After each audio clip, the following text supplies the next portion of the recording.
Okay. Well, that took up, that was a longer video than I intended to make about the applications of Euler paths and circuits, but I hope that that was helpful for you all. Maybe if it had seemed too abstract before, that gave you some clarity about how these things are used in, day-to-day constructions of problems. So now we're going to talk about a different kind of problem. Uh, and before I start, I want to bring up a topic just in a more abstract way, and then I'll talk about a specific uh, way that we word these problems. So similar,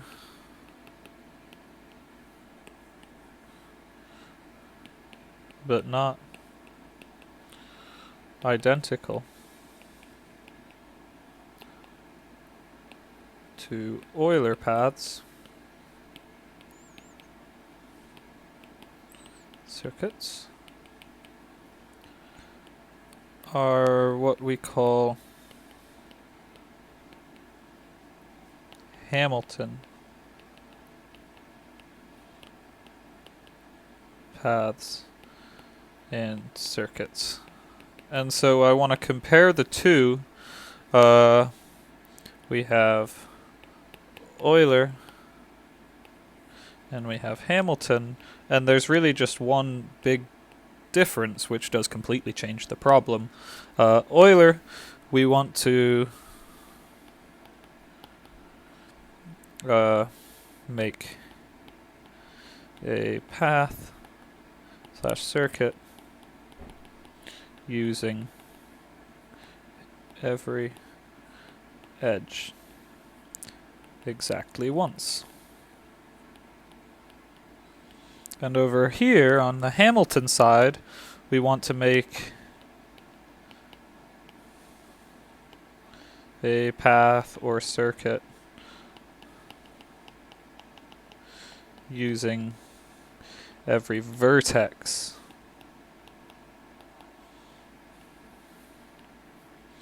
exactly once.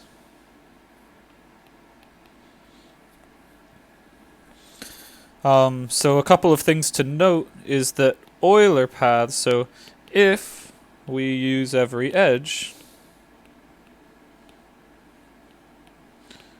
then we certainly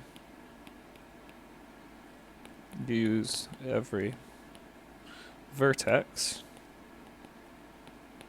of our graph G, but if we use every vertex, we might not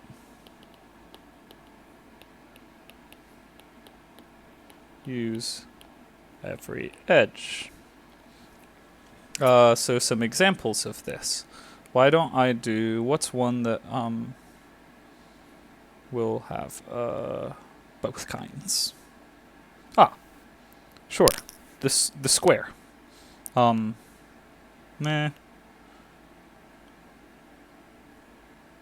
Here's what I'll do.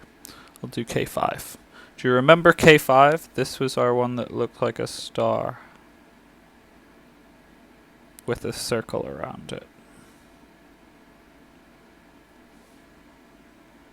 And all of our vertices are these 5 guys. Remember K5.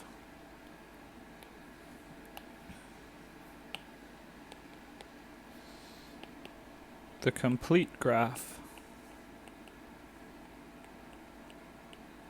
on 5 vertices. Because every edge, because every vertex has degree 4, 1, 2, 1, 2, 3, 4, 1, 2, 3, 4, etc., we know that this graph has an Euler circuit. And what would an Euler circuit look like? Well, it would look like, maybe we do shoop, here, shoop, shoop, shoop, shoop, shoop, shoop, shoop, shoop, shoop, shoop. And now we've ended up back where we started. Alright?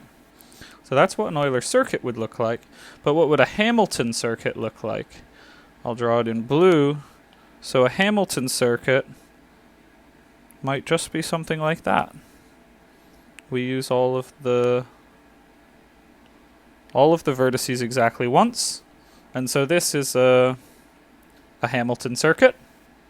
But there's another one. Another pretty obvious one, which uses exactly the edges that we didn't use this time.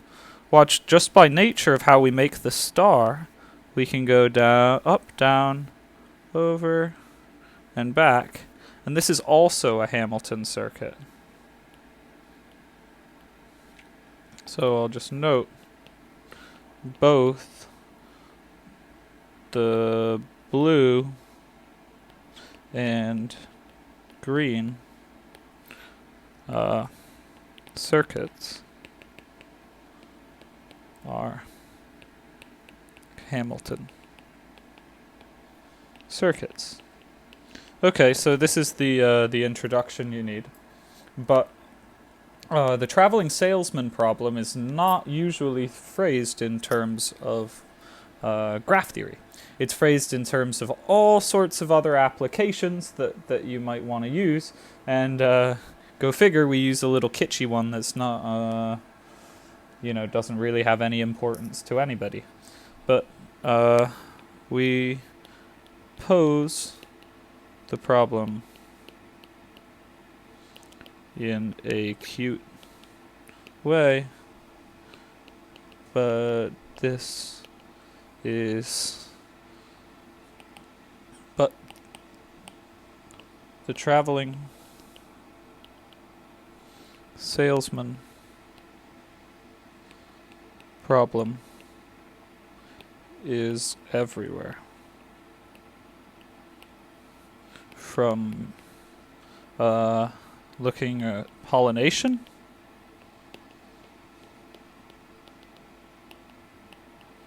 by bees, which I'll talk about a little bit later. I mean, it's super interesting. They did this survey or not survey. What are they surveying bees? They did a study, and they found that that bees do not pollinate flowers based on just the order they see them in, but they actually have an efficient system of visiting flowers in the most efficient way, so as to optimize the pollination, which is fascinating because bees are not thinking about things. So like, what's going on in there? How do they know? What's their algorithm? They must have an algorithm. So from looking at pollination by bees to planning routes for a rover on Mars, or a roving vehicle. I don't know what you even. I'm not roving vehicle.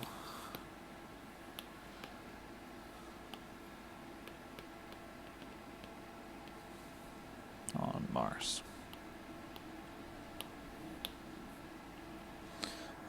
So yeah, all kinds of scenarios, but this is how we pose it. A traveling salesman, the problem.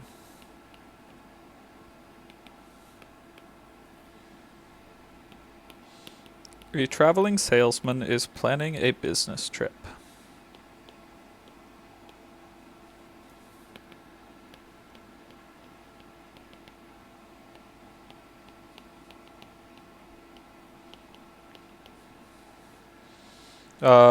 And he wants to plan out the locations that he has to visit.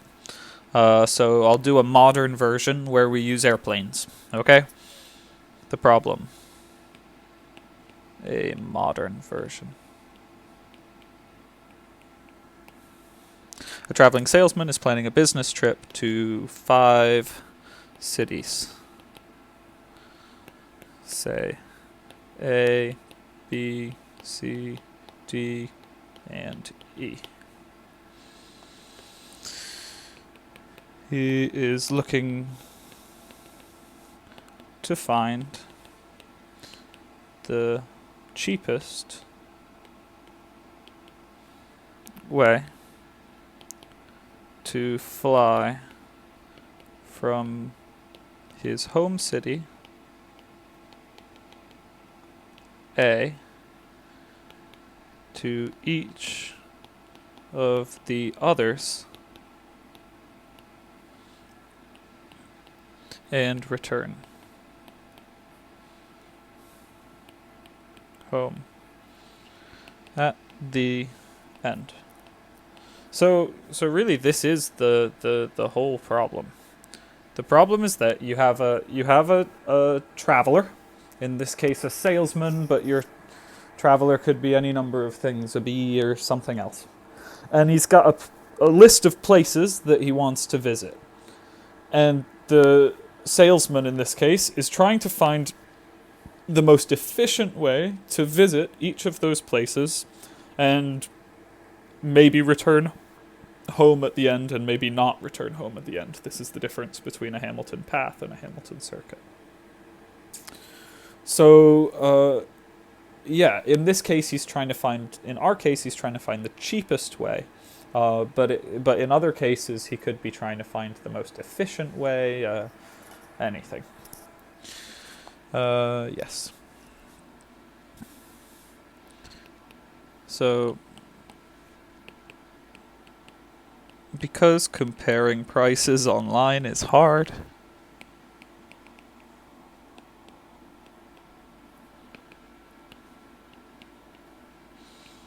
our salesman makes a graph.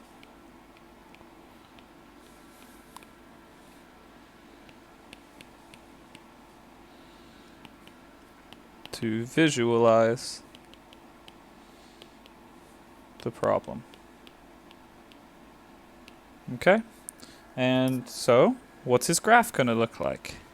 Well, it's going to have vertex A, vertex B. Let's just spread them out like in any old way. I guess my natural inclination is to put them in a cycle like this. D and E. Because note that their physical locations are not important right now. We're just looking at the links between them. Okay? And in this case, all of them are linked, right? We will assume that each of these cities is big enough to have an airport that sends you to with a flight to each other city. Or maybe it's got a connection. But because of the nature of flying, all of these should be connected by the nature of flying. Any vertex, any city is accessible from any other.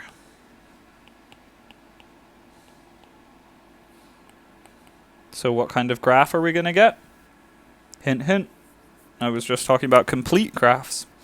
So we get K5. That's our one. So let's draw it. We're going to go over here, over here, over here, and there, and there. Okay. I want to use straight lines. It's more fun. Okay. And now, maybe in a different color, I'll do another circuit. Okay, lovely. And so yes, this is our graph. Color these in a little bit more. Okay. And so let's say that now he wants to put all of the prices on the edges, right? We're going to want to label our edges with a price. So I'll do that. Why don't I go around and I say that maybe the price of a ticket from city A to B is like 185. This is price of a ticket from A to B. And I'll kind of, I'm taking this from the book. You can look at a slightly different way of organizing this in the book, which is definitely more confusing. Let's say this is $121 and this is $174. I'm only giving these real prices because we're actually going to do this problem out. Maybe not today, but $199 and $133. And then on the inside ones, we're going to have, this one is going to be $200. This one will make $119.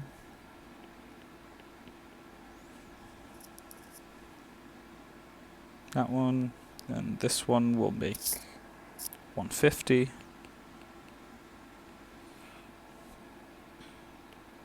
And this one, that's $120 and $152.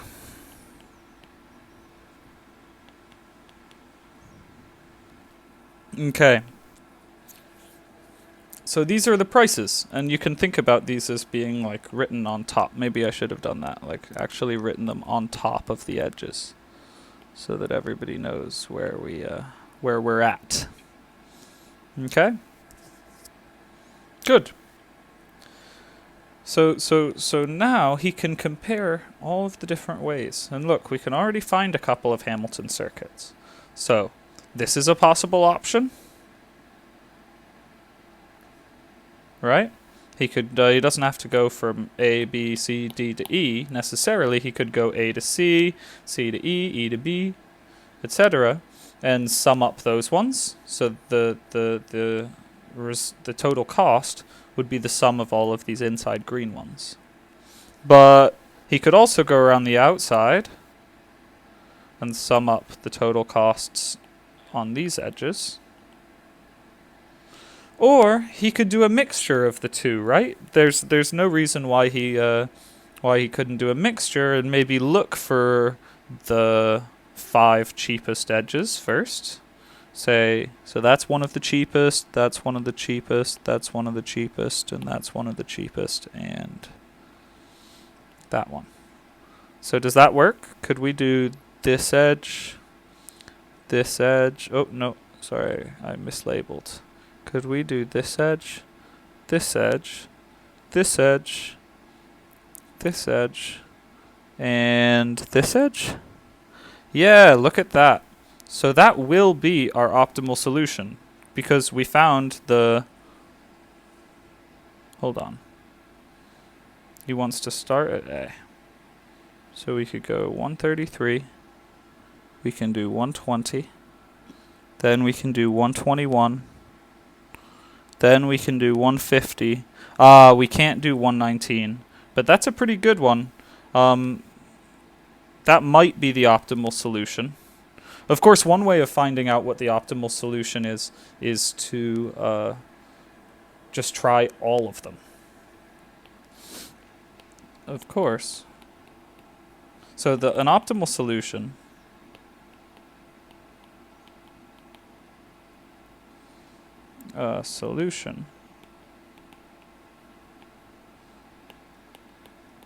will be a Hamilton path named after another mathematician, you know, which starts and ends at A. Oh, my mistake. Should be a Hamilton circuit, which starts and ends at A, and which costs the least amount. So how do we talk about how much it costs? Notice that we may consider the costs as weights assigned to each edge. Right? So, just like we assigned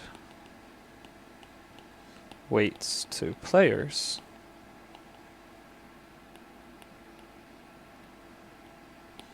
in our weighted voting systems.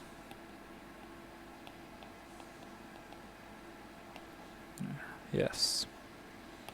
And so yeah, we can look at these as literal like $ amounts, or we can say that this edge corresponds to the number 174, and that finding this Hamilton circuit, shoot, corresponds to summing up all of those weights. So if we add all the weights on our edges, on the edges in our Hamilton path or circuit,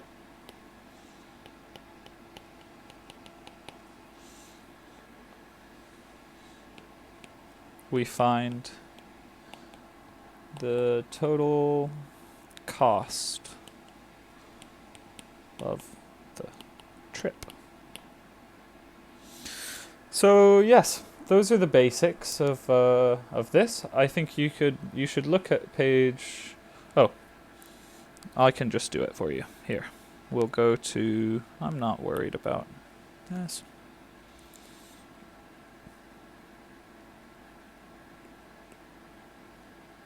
Uh-oh. Okay. Oh well. We'll come back to that. I'll do this next time. But yes. Okay. Well, so I'll come back to that, but I recommend see page 174 for an alternate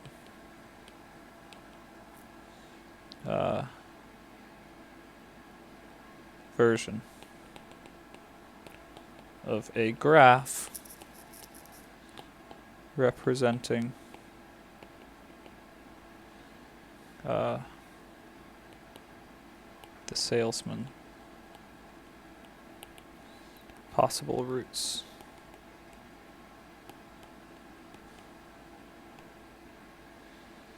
Okay, and page 175 for a great example about a Mars, a real roving research base on Mars. Okay, and I'll do that for you next time. I'll just stop our lecture here for today, and on Thursday we'll finish up on this, and that'll be that. So yes, it's we're getting close. We're getting close here to the end. I hope you all enjoy the sunshine today.